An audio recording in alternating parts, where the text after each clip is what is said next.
2002 માં world cup soccer રમાયેલો, જેમાં આપણે હવે આ 30મી મે થી વર્લ્ડ કપ ક્રિકેટ શરૂ થશે. એમ વર્લ્ડ કપ સોકર ફૂટબોલ એનું વર્ણન ફાઇનલનું એક મેગેઝિનમાં આવેલું, એક સરસ આર્ટિકલ આવેલો, મેં વાંચેલો. જર્મની વર્સિસ બ્રાઝિલ, બે પાવરફુલ ટીમ્સ. અને યુરોપિયન સ્ટાઇલ ઓફ ફૂટબોલ જુદું છે, Latin American style of football જુદું. એ લોકોના કોમ્બિનેશન્સ એ જુદા હોય. આ લોકો 5-4-3, આ લોકો 4-3-2-1 થી રમતા હોય. એટલે આખી બંનેની રમત જુદી છે.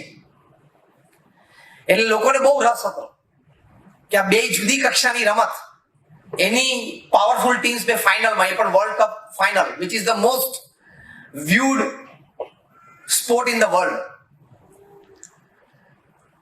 અને બંને પાવરફુલ ટીમ હતી. જર્મની ડિફેન્સમાં પાવરફુલ હતી.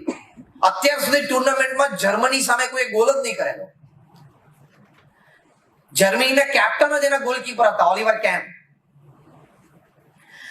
અને સામે બ્રાઝિલમાં બહુ અટેકિંગ ટીમ હતી. એમાં 3 R's હતા: રોનાલ્ડિનો, રિવાલ્ડો અને રોનાલ્ડો. આ ત્રણ એને કોઈ ટીમને છોડી નહોતી. they are all three very powerful attackers. અને ત્રણેય ફોરવર્ડ રમે. આ ત્રણમાંથી એકના પગમાં બોલ આવે એટલે સામે આખું ડિફેન્સ ધ્રુજી જાય. Ronaldo at his peak could run at 50 km/h with the ball. બોલ પગમાં રાખીને રમાડતો 50 km/h ની સ્પીડે દોડી શકતો હતો at his peak. એ 2002 માં એનું પીક જ હતું. એટલે he was most dreaded. એટલે બહુ ટાઇટલ ક્લેશ હતો, જબરદસ્ત. એમાં ફર્સ્ટ હાફમાં ગોલ ના થયો. આ ત્રણેય જણા જબરજસ્ત ઘૂસ મારે સામેના ડીમાં. પણ German defence, it was like a wall of Berlin, જે પહેલા હતી ને વોલ, એવું ઈસ્ટ અને વેસ્ટ જર્મની વચ્ચે એવી એક વોલ હતી જર્મન ડિફેન્સ. અને ઓલિવર કેન પાવરફુલ ગોલકીપર હતો. એને ફર્સ્ટ હાફમાં આમથી આમ છલાંગ મારીને, આમથી આમ છલાંગ મારીને પણ રોક્યા. આ બધા ગાંડા થયા, આમ ધુઆ ફુઆ થાય ને એમ, કારણ કે પાછળ મિલિયન્સ ઓફ વ્યુઅર્સ હોય એના ફેન્સ, કે વોટ આર ધે ડુઇંગ. અને એમાં ગોલકીપર જર્મનીના ઓલિવર કેન ઉભા હતા. એના એક્સ્ટ્રીમ લેફ્ટમાં રિવાલ્ડોના પગમાં બોલ આવ્યો એટલે ફૂલ ચાર્જ સાથે દોડે. એમાં જર્મન ડિફેન્સ આડું આવ્યું. એને ખબર પડી કે પેનિટ્રેટ નહીં કરી શકે. એટલે એમણે બોલ પાસ કર્યો સેન્ટરમાં. ફૂલ સ્પીડથી વચ્ચે રિવાલ્ડો દોડતા હતા એટલે એને પાસ કર્યો. એટલે આખું જર્મન ડિફેન્સ દોડીને સામે આવી. રિવાલ્ડોને પણ એમ થયું કે હું આ ડિફેન્સ પેનિટ્રેટ નહીં કરી શકું. આ બધું કાચી સેકન્ડમાં થાય. પણ રિવાલ્ડો બુદ્ધિશાળી હતો. ક્યાંક દેસાઈ ડીએનએ આવી ગયો છે.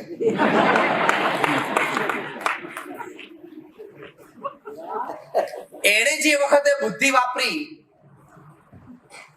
એ બુદ્ધિ માટે એવું કહેવાય છે કે ફૂટબોલ ઇતિહાસમાં જે 10 પ્રથમ કક્ષાની બુદ્ધિ વપરાણી હોય ઓન ફિલ્ડ કોઈ એક્શન માટે, એમાંની એક આ બુદ્ધિ.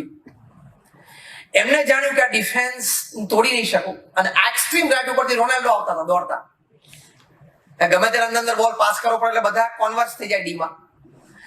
એને એમ વિચાર કર્યો કે રોનાલ્ડિનો મને બોલ મોકલ્યો, એવી જ રીતે હું પણ જો આને મોકલીશ તો આ પાછું ડિફેન્સ ત્યાં ઉભું રહી જશે.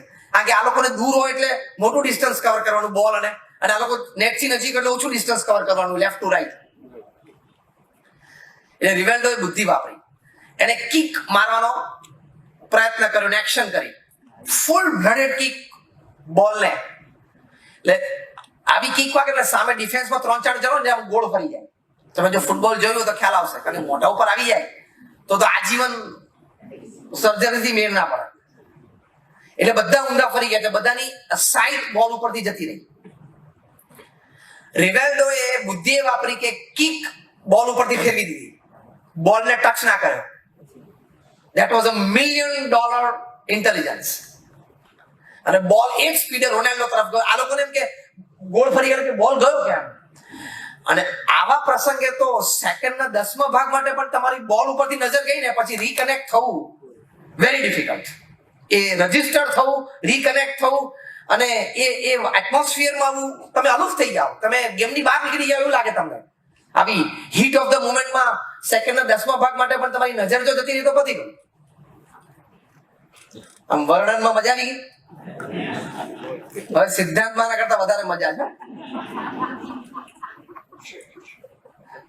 સિદ્ધાંતમાં આના કરતા વધારે મજા છે. ખબર પડે કે આપણાથી થાય એમ નથી તો બીજાને સોંપી દેવું. આખંડ સમાજ.